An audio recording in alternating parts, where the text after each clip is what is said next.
नमस्ते मेरे प्रिय छात्र और छात्राओं, हिंदी लर्निंग चैनल पर आप सबका स्वागत है।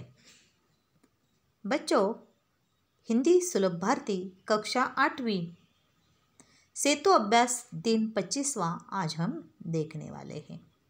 क्षेत्र है श्रवण, भाषण, कौशल, क्षमता, मौखिक भाषा विकास और संबोध है कविता, गीत। पिछले साल 7वीं कक्षा में आपने एक कविता पढ़ी है। उस कविता का नाम है बसंत गीत। कवि चंद्र प्रकाश चंद्र जी द्वारा लिखित यह कविता आप सबने पढ़ी होगी। इस कविता में कविवर चंद्र प्रकाश जी बसंत ऋतु के आगमन पर प्रकृति में होने वाले परिवर्तनों का वर्णन करते हैं। इस ऋतु में जिधर भी हमारी दृष्टि जाती है उस तरफ चारों ओर सौंदर्य, सुगंध, उल्लास का वातावरण भरा रहता है और इसका वर्णन कवि ने इस कविता में किया है।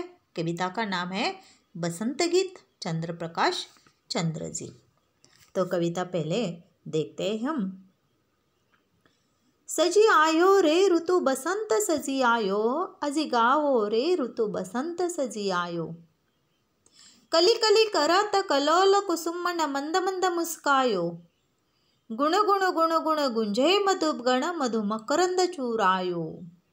सजी आयो रे ऋतु बसंत सजी आयो, अजी गावो रे ऋतु बसंत सजी आयो। बन बन बाग बाग बगियन में सुहनी सुगंध उड़ायो। ठुमकी ठुमकी मयूरा नाचत गीत कोयलिया गायो। सजी आयो रे ऋतु बसंत सजी आयो, अजी गावो रे ऋतु बसंत सजी आयो। पिली पिली सरसों फूली और बर, पिली पिली सरसों फूली और बर अमवा बेछायो। हरी हरी मटर बिछने ऊपर अमित रंग बरसायो। सजी आयो रे ऋतु बसंत सजी आयो, अजी गाओ रे ऋतु बसंत सजी आयो। तो यह कविता आप सब ने पढ़ी है और उसका गीत गायन भी किया है। इसका संक्षेप में इस कविता का भावार्थ हम देखते हैं। कवि क्या कहते हैं कि बसंत ऋतु सज धज कर आ गए हैं। बसंत ऋतु सज धज कर आ गई है और सब बसंत ऋतु के गीत गाओ, सब बसंत के गीत गाओ। अज गाओ रे ऋतु बसंत सजी आयो। सब लोग गाओ, बसंत ऋतु के आगमन का स्वागत करने के लिए आप सब क्या करो, खुशी के गीत गाओ, ऐसा कवि इसमें कहते हैं। कली कली करत कलोल कुसुमन मंद मंद मुस्कायो। कवि क्या कहते हैं, हर कली, कली कली करत, कलोल, कलोल का अर्थ है क्रीड़ा।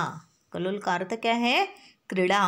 हर कली जब फूल बनती है तो ऐसे लगता है कि जैसे वह धीरे धीरे मुस्कुरा रही है। कलियां क्रीड़ा कर रही है और फूल ऐसे लग रहे हैं मानो वे मंद मंद मुस्कुरा रहे हो। कली का फूल बनता है तो वह धीरे धीरे खिलता रहता है और फूल ऐसे लगता है कि हमें वह फूल धीरे धीरे मुस्कुरा रहा है। मंद मंद का अर्थ क्या है, धीरे धीरे। कलोल का अर्थ क्रीड़ा है। गुण गुण गुण गुण गुंजे मधुगण मधु मकरंद चूरायो।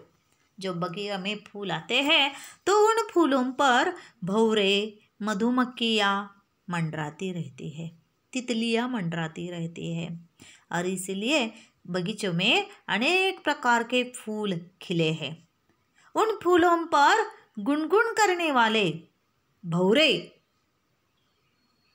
मधुप यानी भौरा, मधुप का अर्थ क्या है, भौरा, और वह भौरा मंडरा रहा है फूलों पर, क्योंकि फूलों में मधुर रस, मीठा रस होता है। वह रस चूसने के लिए भौरे उस पर मंडरा रहे हैं, तितलियाँ उस पर मंडरा रहे हैं।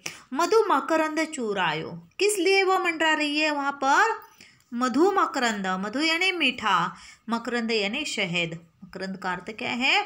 शहद चूसने के लिए उस फूलों पर क्या मंडरा रही है?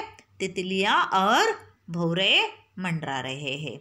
तो कवि कहते हैं कि यह वसंत ऋतु बहुत ही मनोहारी ऋतु होता है, सौंदर्यपूर्ण ऋतु होता है।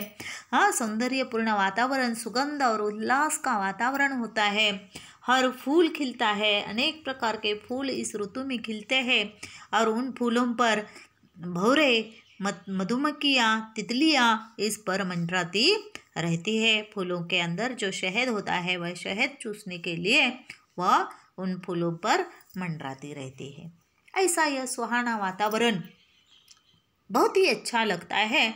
और कवि कहते हैं कि यह बसंत ऋतु सज धज कर आया है और सज धज कर आए हुए इस ऋतु का स्वागत करने के लिए तुम बसंत ऋतु के गीत गाओ। बसंत ऋतु के गीत गाने के लिए कवि यहाँ पर कहते हैं सज धज कर बसंत ऋतु आया है और तुम खुशी के गीत गाओ। बण बण बाग बाग बगियण में सुहनी सुगंध उड़ायो।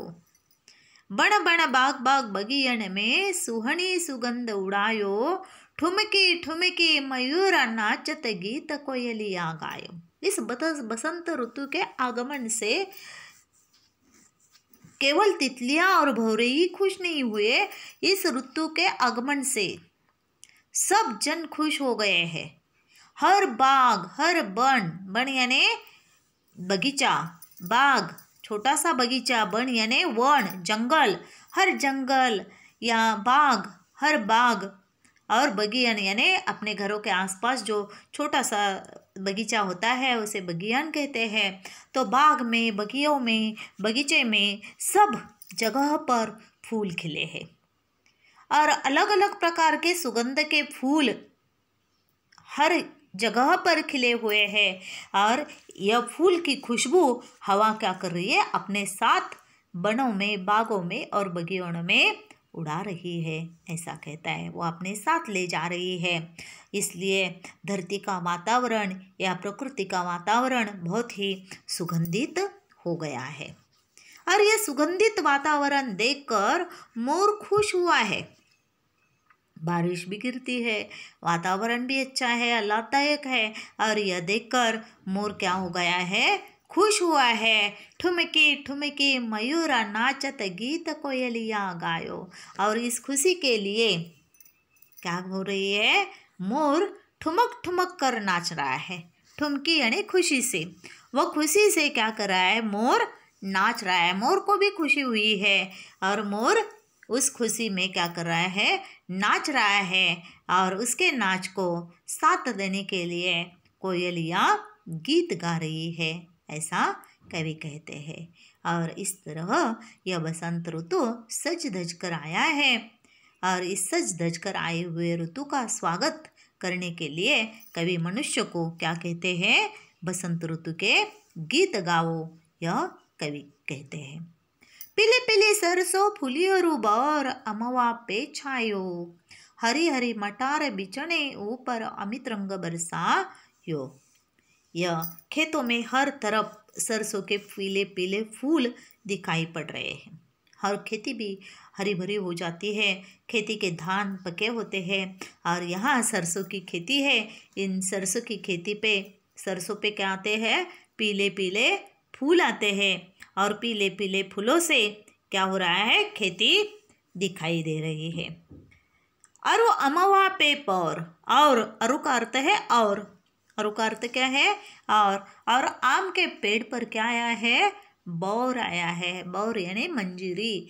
आम आने से पहले क्या आता है? उस पर बौर आता है और वह बौर के बाद छोटे छोटे कच्चे आम आने लगते हैं। तो आम आने से पहले उस पर बौर आता है, उसे क्या कहते हैं? मंजीरी कहते हैं। तो वह आया है। अमवा यानी आम का पेड़, आम के पेड़ पर मंजीरी आई हुई है। हरी हरी मटर बिछोने ऊपर अमित रंग फैला, अमित रंग बरसा यो। मटर की हरी हरी फलियाँ, मटर की हरी हरी फलियाँ इतनी अधिक है कि ऐसा लगता है कि मानो किसी ने हरा बिछोना बिछा दिया हो। मटर की फलियां भी खेत में आई है और वह खेत में इतनी फलियां आई है कि उसे देखकर ऐसा लगता है कि जैसे किसी ने हरा बिछाना जमीन पर बिछा दिया हो।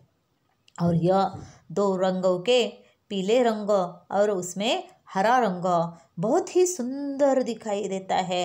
यह उस पर बहुत से रंग बरसा दिए हो ऐसे वहाँ पर लगता है। कवि कहते हैं कि यह बसंत ऋतु सज धज कर आया है और उस ऋतु का स्वागत करने के लिए तैयार हो जाओ।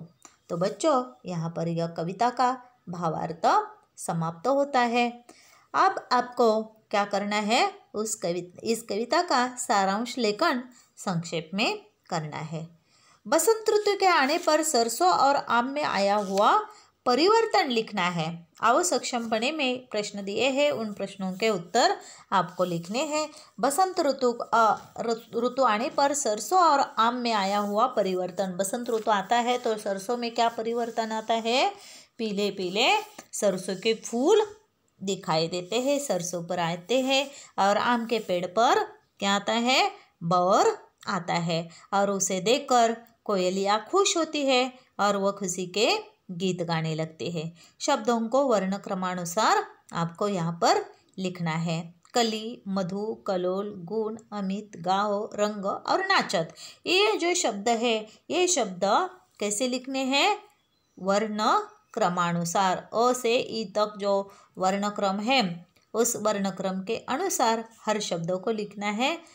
जैसे अमित पहला शब्द आएगा, उसके बाद कौन कौन से शब्द आने वाले हैं वो आपको लिखने हैं। इसके बाद आओ सृजन करें में आपको मोर का चित्र रेखांकित करना है और उसमें अलग अलग मोर में जो रंग होते हैं उन रंगों को भरना है। बसंत ऋतु सज धज कर आती है, इसका वर्णन आपको इस कविता के माध्यम से करना है।